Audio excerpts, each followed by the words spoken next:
ఇప్పటికే బ్రహ్మంగారు చెప్పిన చాలా విషయాలు జరిగాయి, ఇంకా జరగబోతున్నాయి. ముందుగానే బ్రహ్మంగారు ఊహించి తాళపత్ర గ్రంథాలలో రాశారు. ఈ అనర్థాలు ఎవరు ఊహించలేనివి, ఉన్నట్టుండి ప్రమాదాలు ముంచుకొస్తాయని బ్రహ్మంగారు ముందే తెలిపారు. కాబట్టి ఈ ప్రమాదాలు రాకముందే ప్రతి ఒక్కరూ బ్రహ్మంగారు చెప్పిన వాటిని తెలుసుకొని కొంచెం జాగ్రత్త పడితే మంచిది. బ్రహ్మంగారి కాలజ్ఞానంలో ఏముంది? అలాగే ఇంకా 6 నెలలు మిగిలి ఉంది. ఈ 2024లో ఇంకెలాంటి ఘోరాలు జరుగుతాయి అనేది ఈ వీడియోలో తెలుసుకుందాం. వీడియో అయితే పూర్తిగా చూడండి. నచ్చితే తప్పకుండా ఒక లైక్ చేయండి, షేర్ చేయండి. ఎవరైనా కొత్తగా మన ఛానల్ చూస్తుంటే మాత్రం తప్పకుండా సబ్స్క్రైబ్ చేసుకోండి.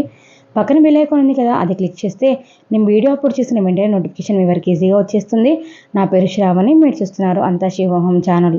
ఈ రోజుల్లో ప్రతి ఒక్కరికి ఉన్నట్టుండి రోగాలు వస్తున్నాయి. చిన్న పెద్ద తేడా లేకుండా గుండెపోటు వచ్చేస్తుంది. అయితే బ్రహ్మంగారు చెప్పిన కాలజ్ఞానం ప్రకారం ఇక రాబోయే కాలంలో మన ఆయుష్ 60 సంవత్సరాల నుండి 20 సంవత్సరాలకే పడిపోతుందట.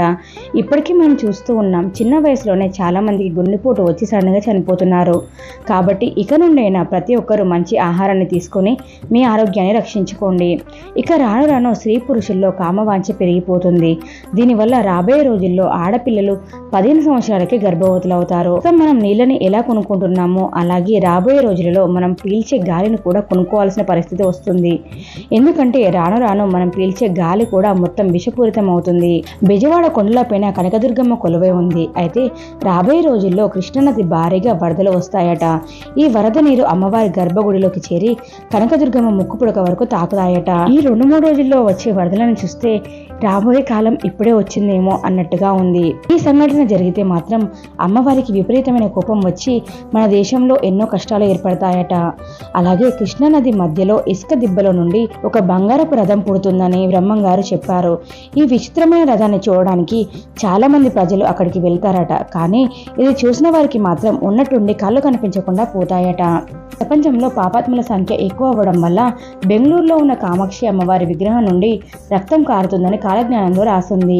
అలాగే వేప చెట్టు నుండి అమృతం కారుతుందని కూడా చెప్పారు. ఈ మధ్య కాలంలోనే ఇలాంటి సంఘటనలు ఎన్నో జరిగాయి. ఇంకా కొద్ది రోజుల్లోనే తిరుపతికి వెళ్లే అన్ని దారుల్లో కూడా కొండలు విరిగిపడి తిరుపతి రహదారులన్నీ మోసిపోతాయి అని బ్రహ్మంగారు చెప్పారు. కొన్ని రోజుల పాటు భక్తులెవరూ కూడా తిరుపతికి వెళ్ళడానికి సాధ్యపడదట.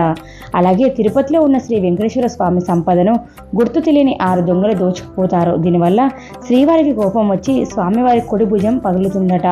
లో ఉన్న మల్లికార్జున స్వామి తమ భక్తుల పూజలకు పొంగిపోయి భవిష్యత్తులో ఆయన స్వామివారు భక్తులతో మాట్లాడతారట. ఈ సంఘటనలు చూసి వారి జీవితం ధన్యమైపోతుంది. అలాగే ఒక పల్లెటూరులో కుప్పలు కుప్పలుగా కాకులు వచ్చి బోరున విలపిస్తూ తల బాదుకొని చనిపోతాయట. ఇది చూసిన జనాలు రక్తం కక్కుకొని మరణిస్తారని కాలజ్ఞానంలో వివరించారు. ఈ 2024లో వచ్చే వర్షాకాలంలో ఉన్నట్టుండి ఆకాశంలో పిడుగుల వర్షం పడుతుంది. దీనివల్ల భారీ ప్రాణ నష్టం జరుగుతుంది. బ్రహ్మంగారి కాలజ్ఞానం ప్రకారం ఈ సంవత్సరం చివరిలో ఆకాశంలో ఒక వింత నక్షత్రం పుడుతుంది. ఈ నక్షత్రం రంగురంగులుగా కనిపిస్తూ ఉంటుంది. కానీ ఆ నక్షత్రాన్ని చూసిన వారికి మాత్రం ఎన్నో అనారోగ్య సమస్యలు వస్తాయి. అలాగే రాబో రోజులలో పంట పొలాలకు భారీ నష్టాలు కలుగుతాయట. తీవ్రమైన ధాన్యం కొరత ఏర్పడుతుంది. అలాగే ఈ సంవత్సరంలో ఉన్నటువంటి బియ్యం, నిత్యావసర ధరలు, కూరగాయల ధరలు విపరీతంగా పెరిగిపోతాయి. అలాగే రాబోయే 20 సంవత్సరాల్లో గుర్తు తెలియని రోగం వల్ల ఆడవాళ్ళు మాతృత్వాన్ని కోల్పోతారు. కలుషితమైన ఆహారం తినడం వల్ల స్త్రీలకు ఎన్నో అనారోగ్య సమస్యలు రావడం, దీనివల్ల మాతృత్వాన్ని కోల్పోవడం జరుగుతుంది. ఇక రాబోయే రోజుల్లో సుమారు 50% మంది స్త్రీలు గర్భవతులు కాలేరట. ఒకవేళ గర్భం దాల్చినా కూడా పుట్టిన పిల్లలు అంగవైకల్యంతో పుట్టే అవకాశం ఉందని బ్రహ్మంగారు సూచించారు. అలాగే ఒక గ్రామం పొలిమేరలో ఒక విచిత్రమైన ఈత చెట్టు పుడుతుంది. ఈ ఈత చెట్టు రాత్రంతా పడుకుంటుంది, పగలు లేచి నిలబడుతుందట. ఇలా కొన్ని సంవత్సరాలు జరిగిన తర్వాత ఈ ఈత చెట్టు ఉన్నట్టుండి మాయమైపోతుంది. ఇలా జరిగిన తర్వాత నుండి మన దేశంలో తీవ్రమైన పంట నష్టాలు జరుగుతాయి. ఇక రాబోయే రోజుల్లో మనుషుల మీద చేతబడులు విపరీతంగా పెరుగుతాయి. కాబట్టి మీ మీద కూడా ఎవరో చేతబడి ప్రయోగాలు చేయకూడదు. అంటే ప్రతి ఒక్కరూ తమ కాలికి నల్లదారాన్ని కట్టుకోండి. ఇలా నల్లదారం కట్టుకోవడం వల్ల చేతబడి ప్రయోగం మనపై పనిచేయదు. రాజకీయాల్లో కూడా ఎన్నో ఊహించని మార్పులు జరుగుతాయి. రాబోయే రోజుల్లో కొత్త రోగాలు పుట్టుకొస్తాయి. దీనివల్ల మనుషులు అతలాకుతలమయ్యి ఎంతో మంది మరణిస్తారు. 2050 నాటికి మన ప్రపంచ జనాభా మొత్తం సగానికి తగ్గిపోతుందట. అలాగే ఈ సంవత్సరం అక్రమ సంబంధాలు పెరిగిపోతాయని, ఇది హత్యలకు కూడా దారితీస్తుందని కాలజ్ఞానంలో రాసింది. అలాగే రాబోయే రోజుల్లో వివాహం కూడా జరగదట. మహిళలు వివాహం కాకుండానే గర్భవతులు అవుతారు. మంచి చెడులకు రోజులు ఉండవు. మన దేశంలో చీరకట్టు అనేది పూర్తిగా నశించిపోతుంది. మహాలక్ష్మి స్వరూపంగా ఉండే స్త్రీలు ఆట బొమ్మలుగా తయారవుతారట. రోజు రోజుకి మన దేశంలో మోసాలు పెరిగిపోతాయట. రాబోయే రోజుల్లో దొంగల దొరలవుతారట. అలాగే రాబోయే రోజుల్లో ప్రజలు సోమరిపోతులుగా మారి పొట్ట నింపుకోవడానికి జీవిస్తూ ఉంటారట. కష్టం చేయకుండా బ్రతుకుదామని వీధికొక దొంగ స్వామీజీ తయారవుతారట. ఈ కలియుగం అంతమయ్యే సమయానికి పాపాత్ములు అందరూ నశించి కేవలం పుణ్యాత్ములు మాత్రమే ఉంటారట. చూసారు కదండి బ్రహ్మంగారి కాలజ్ఞానంలో ఇంకా ముందు ముందు ఏం జరగబోతుంది, ఈ సంవత్సరంలో ఏం జరుగుతాయో.